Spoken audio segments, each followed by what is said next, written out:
So today you'll be working on the review packet for a good 40 minutes. We're going to stop and do a calculator active one together once people get there, but other than that, you're going to work on your own. There is after school help or prep session, so I'm not going to do a bunch of antiderivatives because I want to give you work time, and most of you probably are fine. But if you're like, I still struggle with that, come after school, I'm going to do 5. However long that takes, maybe 15 minutes-ish, and I'll pick like 5 off the test and just alter the integral and alter the limits and alter it slightly so you get maybe, if you're not comfortable with what we talk about today, you have that to do. All right, so what did I want to do? I want to go to this what integration technique do I use and just walk you through it. All right, so it's just a slideshow. It's recorded as well. So when you have an antiderivative, whether it's a definite one with limits like right here or an indefinite one without, you need to sort of have a strategy. But it's hard because I can't tell you like a step-by-step process. Does that make sense? That's what makes integration difficult. So let's take a look here. First thing I do, and this is just me when I look at it, maybe I'm making a key or something. I look at it and go, do I actually just know it? Like if it's a polynomial, x cubed plus 4x plus 1, right? You can just use the power rule. If it's the antiderivative of cosine x, well, that's just sine x plus c. So sometimes you just know it. Sometimes you just need to play with the integrand a little bit to know it. So if you look at this one, you might be going, I'm going to let you be the denominator. Go ahead in your head and do that, because that is a strategy, but its derivative isn't living in the numerator. And that's when we want to do that. But there's just a small alteration you could do with this one, and you could do it in your head. Do you see it? It's a little tweak of the integrand. Do you see it, Priestley? What is it? It's a heart, so you can break it. Yeah, this is a heart. You can break it apart. This is really just 1 plus x to the negative second. You can almost do it in your head, right? So be careful. Sometimes it just needs a little tweak. Next up, usually once you're certain that you don't know it, you're going to have to do u sub. Okay, there'll be some you just know, right? Like if it was 3 over x that you were integrating, you should just know that. Think about that. If you don't know that, you should come after school, right? If you're integrating 3 over x, what's the antiderivative?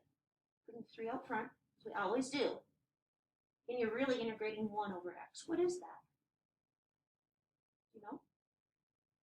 Natural log of what? Almost?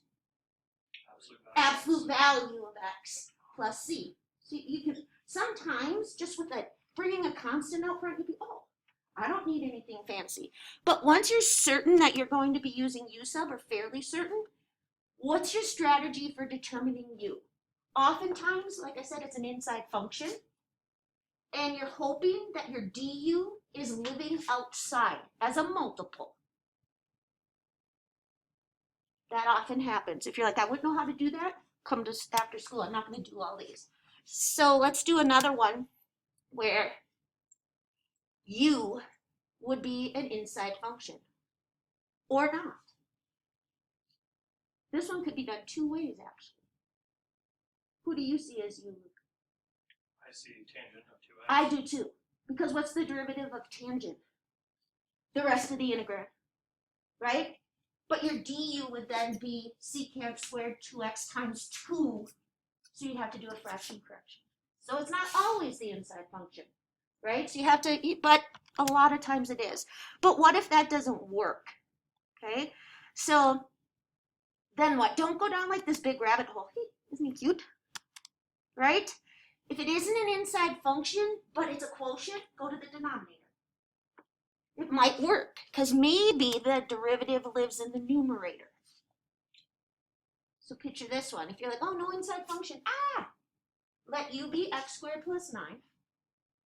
Du is 2x dx. And if you threw the 4 out front before you start, it just needs a fraction correction. Correct? And if you're not going to back substitute and go back to x, change your limits. We'll do one together like that, just so you know why, because I don't know that we drilled that enough. What if that doesn't work, letting u be the denominator? Well, maybe we let it be the exponent. Think about why. Because we want to generate e to the u du, correct? So look at this guy. Who's my u? There is no inside function. There's no denominator. Nothing's working. But there's an exponent. Let u be cosine. Then I have e to the u, and then who's du? Be careful, because it's the derivative. What's the derivative of cosine? Sine, cosine, negative sine when you do derivatives. So I'd write that on top of everything. But this is negative e to the u du. You can almost do it in your head. Agreed? And that's it. Actually, we didn't do the last examples. All right. So, the last strategies, we're going to save those for late April. Because people forget them, so no sense doing it twice. It's hot under here when you talk all the time. I should wear that. But I feel like a coal miner. All right, so you're going to work. Sound good? Yes. When somebody gets to number, maybe you're there already. I was going to say when somebody gets to number, the tank, 12. Anyone already there? Because you kind of worked a little bit ahead of time besides, oh, we have a couple. Let's all go there then. Take out your calculators. Time is of an issue in here. So I'm going to load my calculator, and I want you to take yours out as well. It should always be in radian mode, which yours should be unless you're in physics, because they tell you to always be in degree mode for AP Physics. So really only AP Physics should have to worry about that issue, but it's a big issue for the physics kids, to be honest. If they're in the wrong mode on either exam, it's deadly. So this class, always radian mode. So let's go look at number 12, and I'm going to hop up here, and we'll do it together for the most part. I have to go grab my calculator. All right, so the first thing I would do for a time saver, usually, especially if there's a full FRQ. Now, this is just one question, but I just want to I would go to, I'm going to close that. I'm going to make my calculator a little bigger. I would go to, I'm going to make sure actually, because in Calc 2, we go to these other, I'm good. All right, I'd enter both before you even start the problem. And what do I mean by both? I got to find mine. We're on number 12 for those of you watching this at home. We are figuring out how to make our calculator work best for us. We already have 20 liters of water in a tank. We're pumping it in and it's leaving. Hello chicken nugget example, right? Same thing, but just water in a tank. I would enter the radian, the m of t, into y1. So, and just double check it, because if you enter it wrong, so -7. When I was making the key, I forgot the +8. And I was like, boy, this is a messy problem. So be careful that you enter all of it. +8. Whoops, and what did I forget? It was to the t. So let me go back here and insert. And then you guys, while you're waiting for me, because I'm so slow, I have to click on everything, go ahead and enter the other one in y2. All right, the other one is the rate out. So keep them, you might even want on your paper, write y1 equals by the m of t and y2 equals by the s of t, so you kind of keep them straight. By the way, if you do that on the AP test, you can then use them in your work. Does that make sense? You can call it y1 if you tell the AP grader what your y1 is. But if you don't, you can't. There. All right, so my next one was 2. And then it's 1.7, 1.17. All right, so we're going to start this one together. Keep in mind, I have them both entered right now, so I never need to type them again. And I wouldn't. All right, so the question is, what is the minimum amount of water in the tank? So you need a function for the amount of water. I want you to write that down.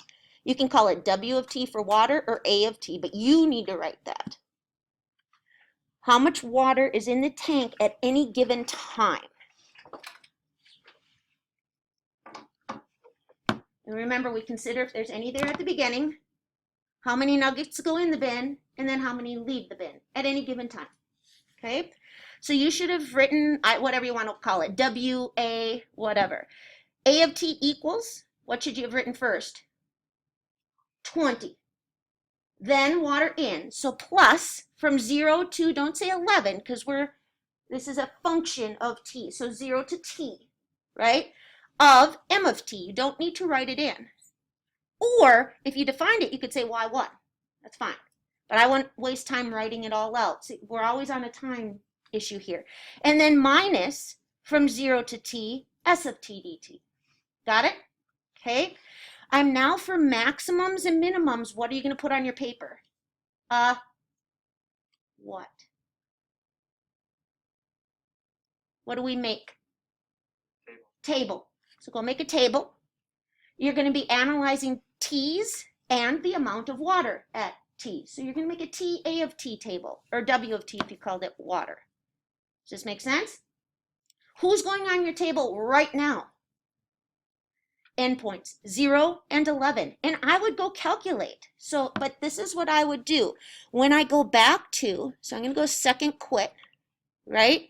I would just do 20 plus, and then we know 0 is at 20, right? We really just need the 11. Okay, so then I'd hit my math 9, right? And I'd go from 0 up to 11. Oops, I used the wrong arrow.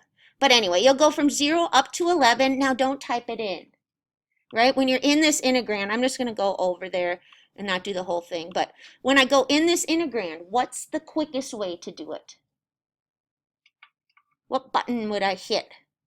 Vars, Y vars, right? And this is the one I'm adding, so just make sure your Y1 has right in it, okay? And then just hit enter.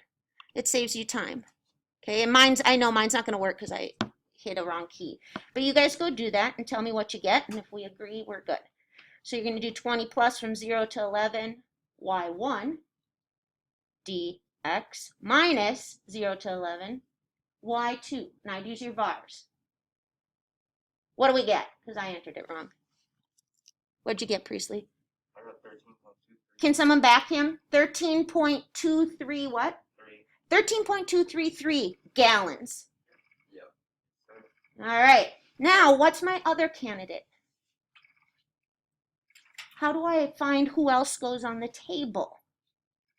So think back to when it was just F. We need the endpoints and the critical values. Anywhere where the derivative equals 0. So I need a function for my derivative. Call it A prime or W prime. You have to write it down.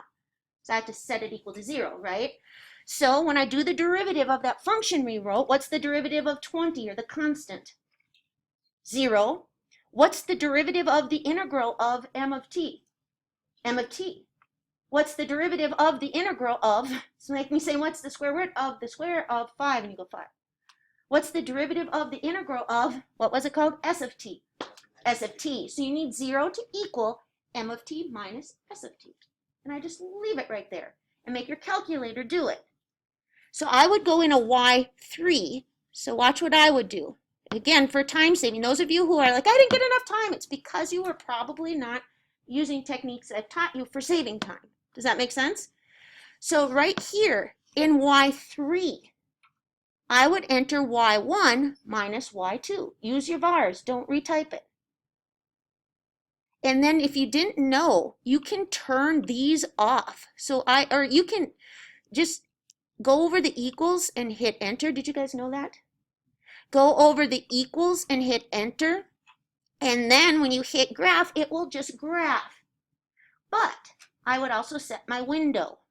Look at your time. What do we want the t's to go from? 0 to 11 by 1s. Your y's, you're just looking for where it hits the x-axis. So I would just go I always just go -2 to 2, just because I just want to see it crossing. So you guys go do that. There should be 2 critical values, but one is actually a relative min, where the derivative changes from negative to positive. One's a relative max. I would err on doing both of them unless you're 100% sure which one you don't need, because you won't lose points. But do you think you want the one on the left or the one on the right when you're looking at it on your calculator? What do you think? If you don't know, put both of them on. I'm not looking at the graph, but I know kind of what it's going to look like. Right?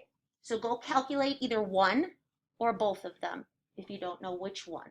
All critical values can go on your table, but relative maxes can't be absolute mins. So if you don't want to put that on there, right? Were there two places? I'm assuming there's two places. There usually is. Okay. And can somebody tell me the T? You've been working your calculator fast, Priestley. What's the other candidate?